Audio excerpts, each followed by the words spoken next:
Hello guys, welcome back to our channel. In today's video I'm going to show you how to fix Telegram audio.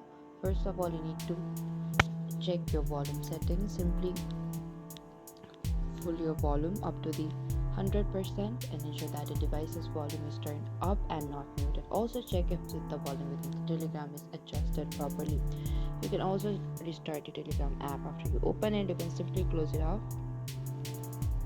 and this can also help resolve minor software glitches that may be causing the audio issue. You could also try updating the app. What you have to do is go to the Play Store, and in the top there's this search icon. Tap on that and look out for the Telegram. Open it after that and update it if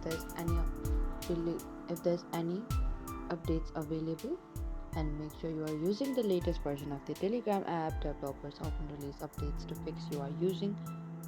fix bugs and improve performance, including audio related issues. You could also check your internet connection. Poor internet connection can affect audio quality in Telegram. Switch to a stable Wi-Fi connection if possible, or you could also try using mobile data with a strong signal.